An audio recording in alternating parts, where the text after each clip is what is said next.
beri nama pedang ini Naga Puspa. Selamatkan dia. Jangan sampai jatuh ke tangan pendekar berwatak jahat.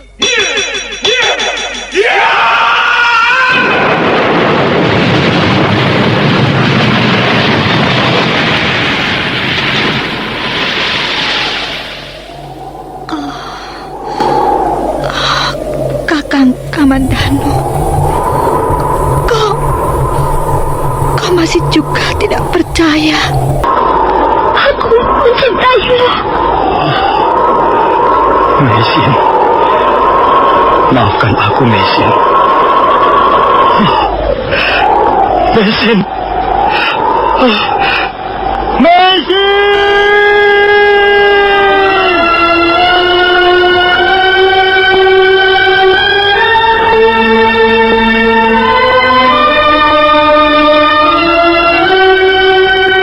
Tutur Tinula.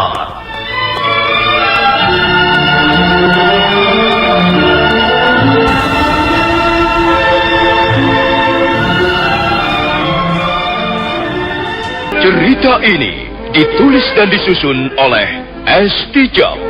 Teknik dan montase dikerjakan oleh Rudi Tinangon dan Joko SP. Sutradara A.J. Udoro.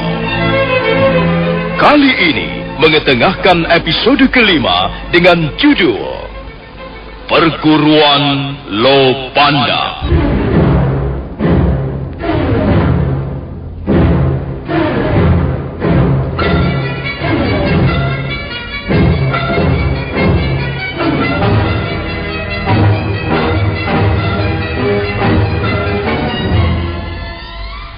Werdamurti dan Linggapati berlari berkejaran di sepanjang tebing. Matahari tertutup kabut yang meluncur dari puncak Gunung Arjuna, mengalir mengikuti arah angin yang menyapu lembah-lembah di bawah. Linggapati terus mengejar Werdamurti dengan perasaan kalang kabut. Mendadak gadis itu berhenti, lalu duduk di atas. Kita bisa menjadi nelayan, dan aku akan membangun sebuah rumah sederhana. Kita akan menjadi suami istri yang bahagia. Kita akan segera mempunyai anak. Dan setelah sekian tahun berlalu, kita bisa menengok saudara-saudara kita di Lopandak. Tidak, Kakang. Aku tidak mau mengikuti impianmu. Impian? Ini bukan impian. Kalau kau setuju, kita bisa berangkat sekarang juga. Dan aku akan membuktikan bahwa gagasanku ini bukan impian kosong. Aku tak bisa tinggal di suatu tempat, sementara hatiku berada di tempat lain. Oh, kau jangan picik, Werdamurti. Mengapa kau masih mempertahankan tinggal di desa Lopandak? Kita bisa mencari pengalaman baru di tempat lain. Bagaimana aku bisa mengikuti meninggalkan Lopandak? Coba saja pikir, Kakang. Bagaimana aku bisa meninggalkan desa ini, sementara yang lain tetap tinggal dan berjuang? Aku tidak bisa hidup tenang dengan cara seperti itu, Kakang. Kita bisa saja menjadi nelayan, berkeluarga, lalu punya anak. Tapi bagaimana yang lain? Bagaimana dengan teman-teman kita di sini? Saudara kita di sini, orang tua dan sanak kerabat kita di sini. Apa yang bisa kita lakukan di sini sekarang ini, Werdamurti? Banyak yang bisa kita lakukan di sini. Terutama sekali mempertahankan desa kita dari ancaman pemerintah Kediri. Kalau peristiwa pembunuhan itu sampai ke kota Kediri, kau pikir mereka akan tinggal diam? Di samping itu, kita harus tetap setia pada pendirian dan keyakinan kita semula. Pendirian apa? Keyakinan apa, Werdamurti? Ayahku pernah dibawa Gusti Banyak Kapuk menghadap Gusti Sanggrama Wijaya di Majapahit. Sepulang dari Majapahit, ayahku lalu berkata padaku, Gusti Sanggrama Wijaya dengan dibantu orang-orang kepercayaan beliau sedang mempersiapkan suatu rencana yang besar.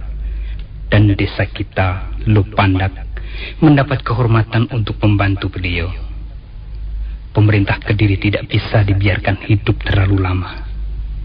Harus ada suatu tatanan masyarakat baru yang tidak ada lagi sewenang-wenang dan yang memperhatikan hak asasi seluruh rakyatnya serta menjanjikan suatu kehidupan yang lebih mantap, adil dan makmur secara merata. Itulah cita-cita Gusti Sanggrama Wijaya yang menurut pendapatku juga menjadi cita-cita seluruh manusia yang menghuni bumi Japa ini.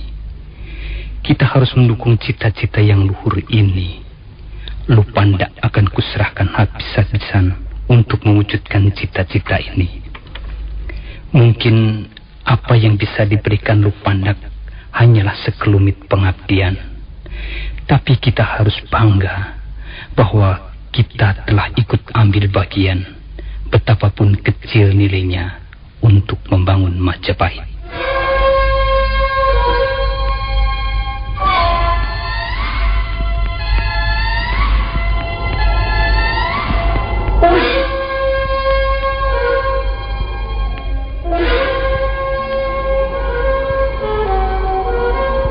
Itulah Kakang Linggapati. Itulah pendirian dan keyakinan kita. Dan kita harus setia pada keyakinan ini. Aku belum melihat kegunaannya mempunyai keyakinan dan pendirian seperti itu, Wardamurti. Kalau kita meyakini sesuatu, maka suatu ketika kita juga yang akan memetik buahnya. Tapi Wardamurti, kita tidak bisa menggantungkan seluruh harapan kita pada Majapahit. Mengapa tidak bisa? Majapahit itu desa kecil, belum ada apa-apanya. Bahkan boleh dikata Majapahit itu tidak pernah ada. Bagaimana kita akan mengorbankan segala milik kita untuk sesuatu yang tidak pernah ada? Kau keliru, Kakang. Majapahit sekarang ini memang sebuah duku kecil. Duku yang baru saja didirikan. Hutan tarik baru saja ditebas dan dijadikan lahan-lahan pertanian. Pokok-pokok kayu hutan juga belum seluruhnya kering. Tanaman jagung pun belum lagi kelihatan berbunga. Nah, apa yang bisa kita harapkan dari duku seperti itu? Masih lebih besar dan mantap duku Lopandak ini. Tunggu dulu, Kakang. Memang, duku Majapahit ibaratnya seekor anak banteng yang baru saja dilahirkan. Dia masih kelihatan lemah. Tapi betapapun lemahnya, dia adalah seekor anak banteng. Suatu ketika, dia akan menjadi banteng yang besar, yang ditakuti, yang sanggup melindungi daerah-daerah yang menjadi kekuasaannya, yang akan melindungi dan mengurus anak-anaknya dan mengusir jauh-jauh seekor harimau buas dari sarangnya. Itulah sebabnya kita harus percaya pada Majapahit. Walaupun sekarang ini Majapahit baru menjadi anak banteng. Aku belum bisa meyakini perumpamaanmu itu, Wardamurti. Aku belum bisa melihat Majapahit seperti anak banteng. Sekalipun Majapahit hanyalah duku kecil, tapi tangan-tangan yang bekerja di sana adalah tangan-tangan yang besar. Apa maksudmu, Wardamurti?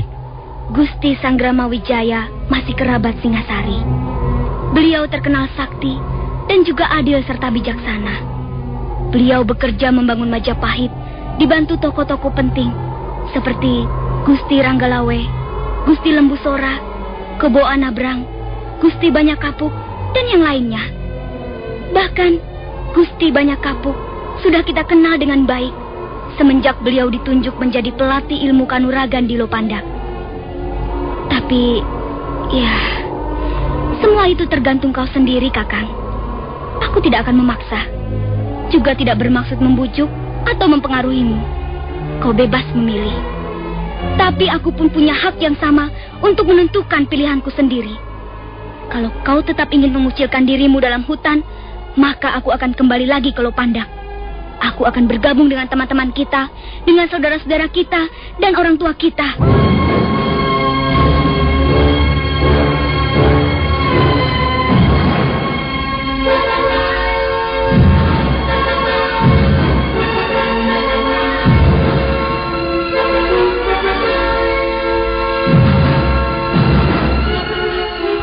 Sementara itu, Jaran Lejong setelah peristiwa pembunuhan di pagar Gunung Batu masih dalam perjalanan menuju Jasun Wungkal. Pendekar bekas rampok itu mengendarai kudanya bagaikan diuber setan. Beberapa orang prajurit Kediri yang berjaga di sepanjang jalan ke rumah Empu Bajil sampai melongo keheranan.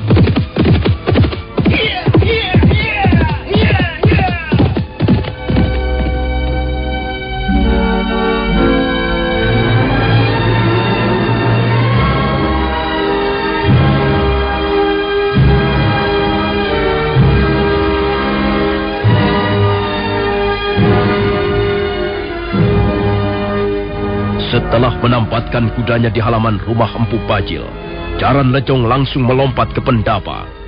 Di ruang pendapa, nampak Empu Bajil sedang berbicara dengan Kebo Mundarang. Hadir dalam pembicaraan itu Dewi Sambi, Empu Renteng dan Sakawuni. Mereka agak terkejut ketika melihat Jaran Lejong terkopoh-kopoh datang menghadap. Ampun Tuanku Bajil.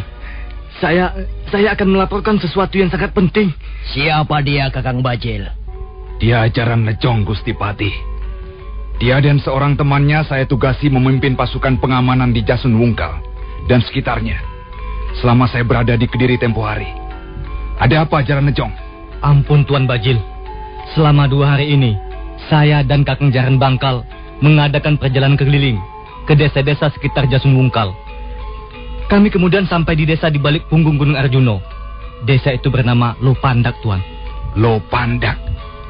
Apa ada desa yang bernama Lopandak? Rasanya baru sekarang ini aku mendengarnya. Kakang Bajil, memang ada desa yang bernama Lopandak. Tapi bukankah desa itu desa kecil? Betul Tuan Renteng.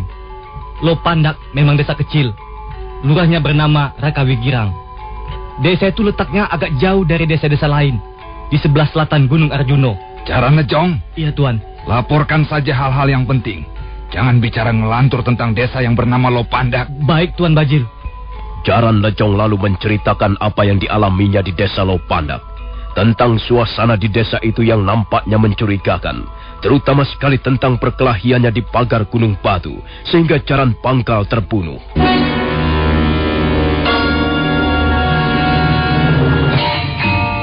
Jaran Lejong? Iya Tuan. Kalau benar apa yang kau ceritakan itu, maka desa yang bernama Lopandak itu harus kita selidiki. Kebetulan sekali ada Tuan Kebo Mundarang. Bagaimana menurut pendapat Tuan mengenai peristiwa ini? Apa kira-kira ada hubungannya antara desa Lopandak dengan hutan tarik? Itu belum bisa dipastikan, Kakang Bajil. Karena itu benar pendapat Kakang Bajil. Kita terlebih dulu harus menyelidiki desa Lopandak ini. Kakang, bolehkah saya mengemukakan pendapat? Oh, silahkan Dewi Sambi. Yang lain, kalau ada yang ingin dikemukakan, silahkan bicara. Menurut pendapat saya, desa Lopandak harus diberi pelajaran. Warga desa itu sudah berani membunuh salah seorang pendekar golongan kita. Itu berarti mereka bersikap menentang pada pemerintah Kediri. Kalau hal ini dibiarkan, bisa merembet ke desa-desa yang lain. Iya, pendapat itu cukup masuk akal juga. Tapi dalam hal ini, kita harus berhati-hati. Kita jangan sampai terjebak oleh perangkap yang dipasang oleh pihak-pihak yang tidak menyukai pemerintah Kediri. Maka kukira, tindakan yang paling tepat adalah mengadakan penyelidikan lebih dulu. Dan penyelidikan ini harus dilaksanakan secara diam-diam. Apakah Tuan sudah merencanakan sesuatu? Begini Kakang Bajil, aku membutuhkan seorang telik sandi. Yang kumaksudkan bukan telik sandi biasa. Orang itu harus masuk dan menyusup ke Lopandak secara diam-diam. Selanjutnya dia harus mengadakan penyelidikan secara cermat. Dia harus segera bisa menyimpulkan tentang peranan desa itu.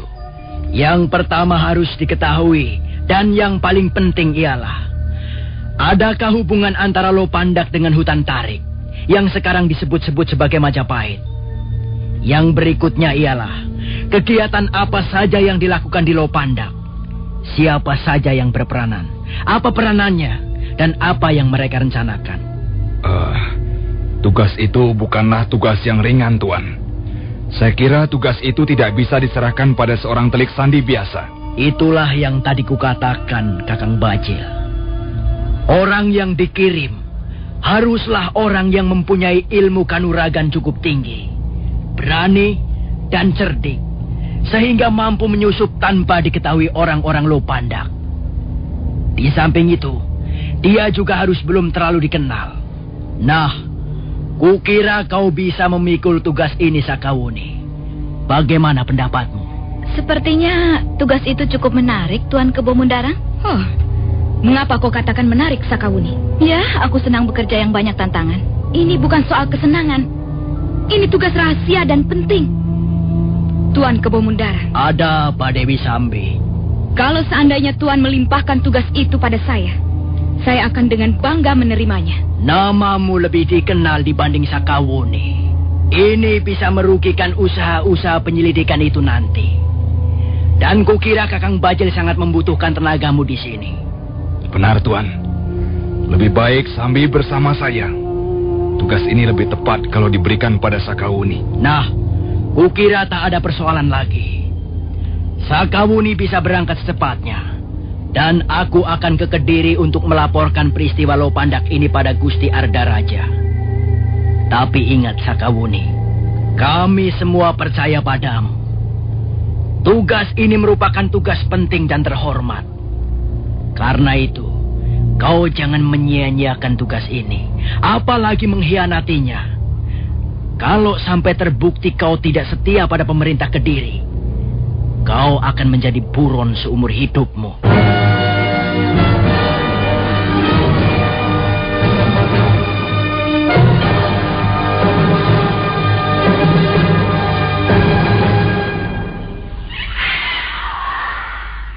Werdamurti, tunggu Werdamurti.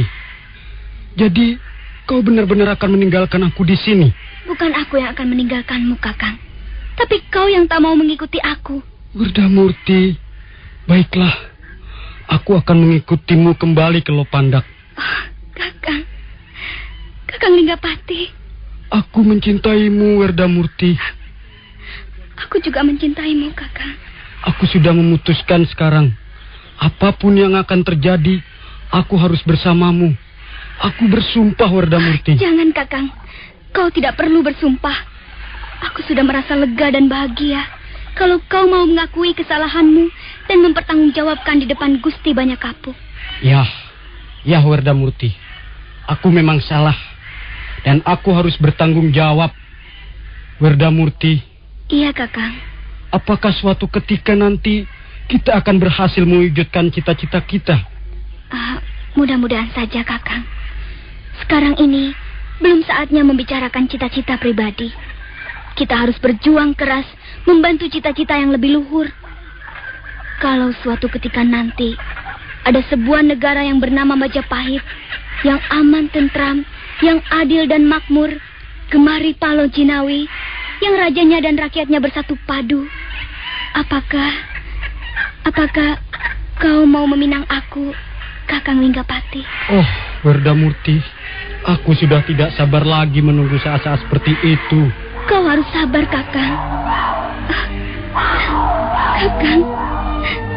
Kakang Linggapati. Kakang. Werdamurti. Werdamurti.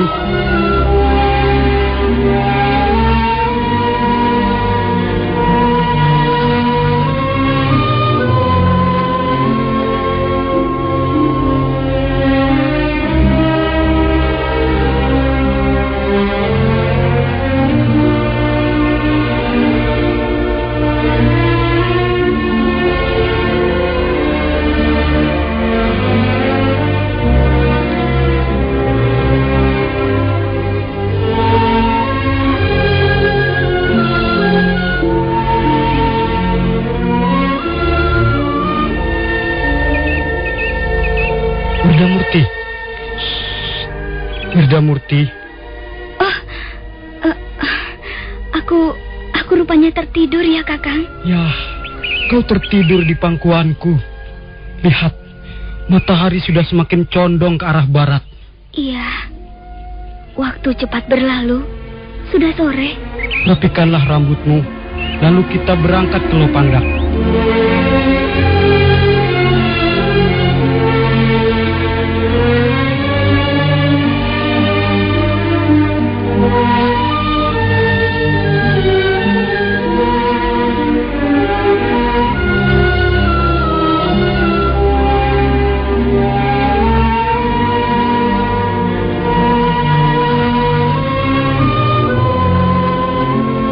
Matahari semakin turun ke batas cakrawala. Sinarnya lemah membelai pucuk-pucuk pohon randu. Beberapa ekor burung terbang melintas rendah, naik ke atas tebing, dan akhirnya lenyap di balik tanah yang berbukit-bukit. Werdamurti merasa lega dan bahagia. Linggapati akhirnya mau kembali ke Lopandak. Rapikan dulu rambutmu itu, Werdamurti. Setelah itu, mari kita bersama-sama kembali ke Lopandak. Kakang Linggapati, tolong kau rapikan rambutku ini. Rambutmu hitam sekali. Lemas, hitam dan berombak. Banyak gadis berambut hitam, lemas dan berombak. Tapi, bukankah Werdamurti hanya satu? Mana aku tahu, Kakang. Mungkin saja bagimu Werdamurti ada 2, 3, atau 4. Kalau Werdamurti ada 4, tentu akan sulit memilih salah satu di antara mereka. Rupanya sudah sore, Kakang. Aku takut kemalaman di hutan. Marilah kita pulang sekarang. Oh iya, kita pulang ke rumah atau langsung ke lereng Girinata? Sebaiknya kau pulang ke rumahmu dulu, Kakang. Kau temui dulu ayahmu. Aku akan menunggu di rumahku. Mengapa tidak langsung saja kita ke lereng Girinata? Aku ingin segera melaporkan peristiwa ini pada Gusti Banyak Kapuk. Kukira malam ini ayahku dan ayahmu pasti tidak akan ada di rumah. Kalau kau berpendapat begitu, baiklah. Kita langsung saja ke lereng Girinata.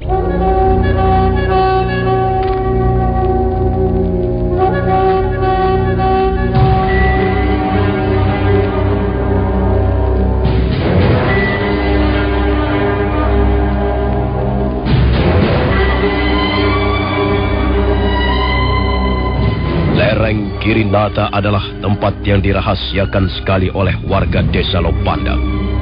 Lereng itu sangat terjal dan sukar dicapai, dan merupakan suatu tempat yang tersembunyi. Di belakang lereng itu terdapat sebuah lapangan yang cukup luas. 4 dinding batu yang tinggi terjal melindungi lapangan itu dari hembusan angin sepanjang musim. Di lapangan itulah, hampir setiap malam, Banyak Kapuk melatih ilmu kanuragan pada calon-calon prajurit Majapahit. Saudara pendengar, silakan menunggu seri berikutnya. Sampai jumpa.